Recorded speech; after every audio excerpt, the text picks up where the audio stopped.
The FIFA Club World Cup 2025, 32 teams from around the world, different continents engaging in this summer tournament in a very different format than we've seen before.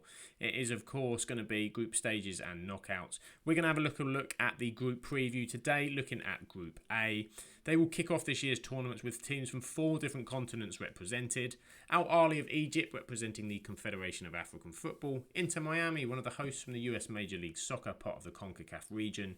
Brazilian giants Palmeiras as one of the South American representatives. And FC Porto, the first of 2 Portuguese teams as European UEFA participants. Interesting group this one. Let's have a closer look at the teams. Ahly Sporting Club were established in 1907 in Cairo, Egypt. They are one of Africa's most successful and storied football clubs. Known as the Red Devils, the club was originally founded as a gathering place for Egyptian students and quickly evolved into a symbol of national pride and resistance during British colonial rule. Now, Ahly has dominated Egyptian football, securing a record 45 Egyptian Premier League titles and 39 Egypt Cup victories. Their continental success is equally impressive. A record 12 CAF Champions League titles, including recent wins in 2020, 2021, 2023 and 2024. In recognition of their achievements, the Confederation of African Football have named Ahly the African Club of the Century back in 2000. They will be making their 10th appearance in the Club World Cup, with only Auckland City of this year's competitors appearing more. They earned their tournament spot being the winners of the 2020-21, 22-23 and 23-24 CAF Champions League. And it was success again in Egypt for Ahly in this year's Egyptian Premier League. A 6-0 final day victory secured their 3rd title in a row. They also reached the CAF Champions League semi-finals, but this time fell short of defending their continental title, defeated by fellow Club World Cup participants the Mamelodi Sundowns. If you don't count the awarded win to Zamalek, where Ahly refused to play over concerns about the official, which is a whole different story by the way, it was an unbeaten season for the Egyptian champions. With a defence that was difficult to break down, a run of 6 straight victories at the end of the league season gives them form and confidence heading over to North America.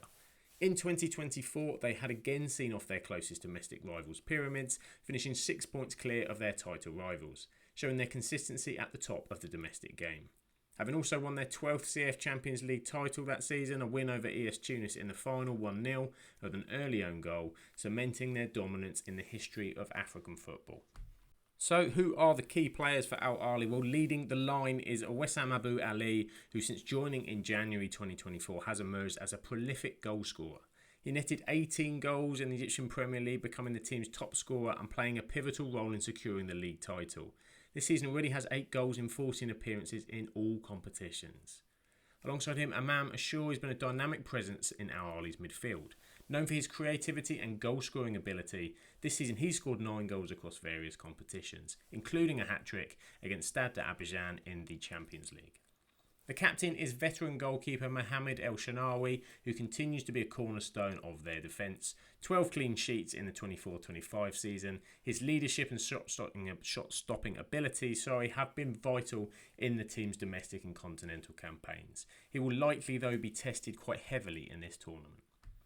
Now, the manager position at Ahly has been an interesting one, with finally the club appointing Jose Rivero as the manager on the 29th of May after plenty of rumours, just in time for the tournament.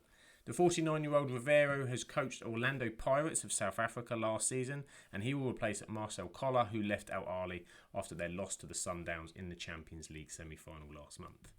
Ahmad El Nanas, who led the team to a record-extending 45th league title as caretaker manager, will continue as his assistant. Rivero brings a wealth of experience from his successful tenure at Orlando Pirates, where he secured 5 major trophies, which included 3 consecutive titles in South Africa and 2 cups. Under Marcel Koller, Ahly had primarily employed a 4-3-3 formation, emphasising more of a balanced approach with defence and attack. You would think with Rivero coming in so late, they'll stick with this as a base, or at least a variation of a 4-man defence. Now, what are their chances in the competition as they prepare for the 2025 FIFA Club World Cup? The bookmakers position them as underdogs, both in the tournament as well as their opening match and in the group. 150-1 to win the tournament. The Egyptian champions would surely see a venture into the knockout stages as being real success. Now, opening match, they're around 3-1 to the win over Inter Miami, showing that they have their work cut out right from the off. Despite the odds, Al Ahly will be hoping their rich history and experience in international competitions will make them a team capable of surprising stronger opponents. So it's Club Internacional de Football Miami, commonly referred to as Inter Miami, founded in just 2018, entering MLS in the US in 2020. Now, Inter Miami, one of the newest clubs on the global stage, but also one of the most high profile. Co-owned by football icon David Beckham and securing the one and only Lionel Messi. Though still a young franchise, Inter Miami has quickly become the most talked about club in MLS. Their historic Leagues Cup win in 2023, led by Messi's brilliance, marked their first major silverware and helped secure their place in the expanded FIFA Club World Cup this time around. The Chase Stadium serves as their interim home and training base. Built on the site of the former Lockhart Stadium, it was constructed rapidly to accommodate the team's entry into MLS. They secured their spot in the tournament. They won the 2024 Supporters' Shield, which is awarded to the team with the best regular season record. Plus, who doesn't want Messi at the tournament? Now, the MLS took a break at the end of May for the Club World Cup. This recording took place before their clash with Columbus Crew. So at the minute, that table on screen is where Inter Miami is sitting, slightly below where they were, of course, last season. A poor run of form has seen them win only one of their last 5. However, it's affected Eastern Conference position, but they did have a good start and they sit in that conference in 6th place. There's no doubt they have attacking threat, fantastic attacking threat. I mean, look at what they have up front despite their advancing careers. 31 goals in 15 MLS games this season at over 2 a game is brilliant. But defensively, they're prone to concede. 26 conceded in those 15 matches, which is way more than their league rivals, although it does make for an exciting watch. They had a historic 2024 season, achieving their best ever MLS regular season record and winning the Supporters' Shield. They set a new season points record with 74 points and led the league in goals scored with 83. Messi and Suarez both hit over 20 goals, which was the first time an MLS team had 2 scorers hit this milestone in the same season. So who are Inter Miami's key players? Well, when you look at the biggest players in the history of world football, then you can't go without mentioning Lionel Messi. 8 Ballon d'Ors is the most in history. He's arguably the greatest player to ever play the game. He's won everything in both club and international football that there is to win. 27 goals in 36 matches have seen him rise above 500 league goals in his career, adding to every title and accolade that's been available to him. FIFA are undoubtedly very happy that Messi will be gracing the world stage again. He's joined now by his own Barcelona pals as well, Luis Suarez and Sergio Busquets and Jordi Alba. With Suarez, they reunite their dangerous attacking links that they had, bringing his vast experience and goal-scoring prowess. At 38, Suarez has adapted his playing style to focus more on playmaking and positioning rather than relying solely on his pace, which obviously is dwindling. He's made 11 starts, contributing 2 goals and 7 assists, and while his goal tally is modest, shows his ability to create opportunities for teammates, which underscores his continued massive value to the squad. Jordi Alba wears the number 18 shirt, and he's appearing in his 3rd season as well with Inter Miami. 36, he brings a wealth of experience from his illustrious career at Barcelona and the Spanish national team, as does Sergio Busquets, the absolute master, the playmaker sat there. Obviously no Xavi or Iniesta in this team, but he does have Messi, Suarez and Alba around him as well. So quite a formidable and well-known 4 that they have there, as well as the local team that they have mixed in. So it's going to be interesting how they get on, but of course Lionel Messi is who everyone's eyes are on. And the Barcelona throwback continues with the appointment of Javier Mascherano in November 2024. The Argentine coach took over from Gerardo Tata Martino, who departed following the team's early exit from the MLS playoffs. This role marks his first managerial position in club football, following his tenure as head coach of Argentina's under-20 and Olympic national teams. Under Mascherano's leadership, Inter Miami has experienced a mix of promising offensive performances and defensive challenges. The team has shown real attacking prowess, particularly through Messi's contributions, but as we know, struggling defensively with all those goals conceded. It's making them one of the weakest defences in the Eastern Conference. Under Mascherano, Inter Miami predominantly employ a 4-2-3-1 formation, of course Messi being central to it, building from the back and maintaining midfield control to exploit his creative freedom in that central attacking role, and then linking with Suarez and the other attackers. Inter Miami enter the Club World Cup as an underdog, but they do have the advantage of playing on home soil in the United States. Their experience in high-pressure matches could be crucial, but squad depth remains a concern against stronger opposition. For the overall tournament, their odds stand at 33 to 1, which probably reflects their status as long shots in the competition. Despite the odds, the presence of global stars like Messi, Suarez and Busquets provide Inter Miami with the potential to surprise, especially in high-stake matches where individual brilliance can be decisive.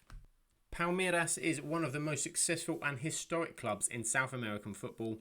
Known as Vidal Big Green, the club is a symbol of consistency and excellence in Brazil. Their recent run of success has included multiple domestic league titles and deep runs in the Copa Libertadores. Founded in 1914 by Italian immigrants in Sao Paulo, Sociedade Esportiva Palmeiras has grown into one of their most storied and successful football clubs in Brazil. Originally named Palestra Italia, the club changed its name to Palmeiras during the World War II, due to political pressure. But its identity as a giant of Brazilian football has never wavered. They boast a record 12 Campeonato Brasileiro titles, the most of any club in Brazil, along with 4 Copa do Brasil victories. They've won the Copa Libertadores 3 times in 1999, 2020 and 2021, reaching the final again in 23, cementing their place among the elite of South American football. The home Allianz Parque is one of the most modern stadiums in South America. Now, this season in the Brazilian Serie A, Palmeiras sit top of the tree after 10 games with 7 wins, placing them a point above Flamengo in a very congested top of the table. Defeated only twice in 10 games, as this is recorded before their away trip to Cruzeiro, so I don't know how that went out, but they lost last time out to fellow participants Flamengo. They've sailed through the Copa Libertadores group, winning all 6 matches to secure their place in the last 16, when that competition returns in August. On the road, the Brazilians have been flawless, not losing away from home in this calendar year, which bodes well travelling into a tournament away from their home. Palmeiras also had a strong 2024 season. They finished second in the Brasileiro Serie A title, with 73 points behind league winners Botafogo. However, their Copa Libertadores and Copa do Brasil campaigns ended in the round of 16, which was short of their expectations. They'll be keen to progress on their strong start in Brazil this year. So who are their key players to watch? Well, Rafael Veiga is one who's a Brazilian attacking midfielder who also plays for the Brazilian national team, and he's been a key player for Palmeiras since joining in 2017. He's known for his technical ability, vision and goal scoring ability, especially from free kicks and penalties. A special free kick that he scored for Palmeiras in this year's Copa Libertadores group stage in particular. Estevão Willian is a highly talented Brazilian winger, and he has been making huge waves at Palmeiras at just 18 years of age, establishing himself already as one of the most promising young players in world football. Chelsea have secured his transfer for £51 million. He's set to join the club after the Club World Cup, so there's going to be a lot of European eyes on how he performs on this global platform. Paulinho is one of the newest additions to their squad, having joined in January. He's had an exciting career, previously playing for Vasco da Gama, Bayer Leverkusen and Atletico Mineiro. At 24, he has a single Brazilian cap to his name and an Olympic gold medal with the Brazil under-23s in 2020. He's yet to score for the club, but plenty of goals for Mineiro in the Brazilian league behind him. Abel Ferreira has been the long-time head coach of Palmeiras, his accomplishments making him one of the most successful coaches in their history. Under his leadership, Palmeiras have developed a reputation for being tactically disciplined, defensively solid and dangerous in transition. In January 2024, Ferreira extended his contract with the club until December 2025, reflecting the club's confidence in his leadership.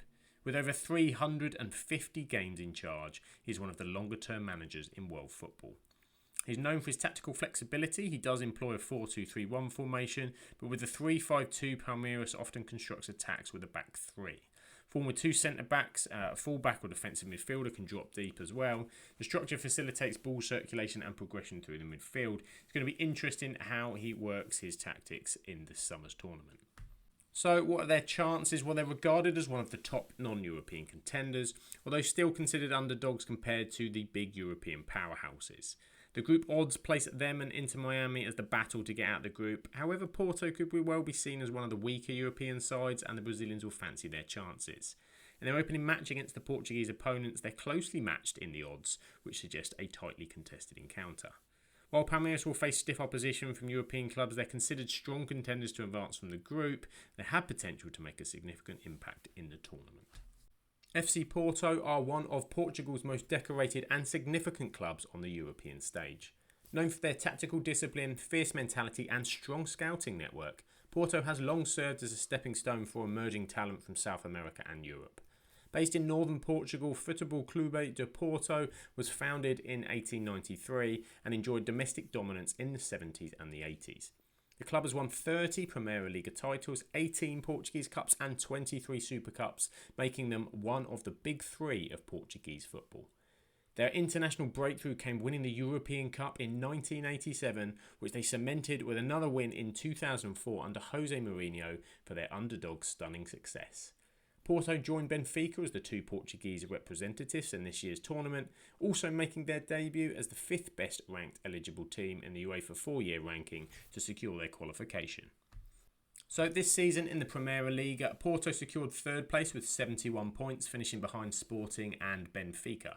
22 wins, 5 draws and 7 losses.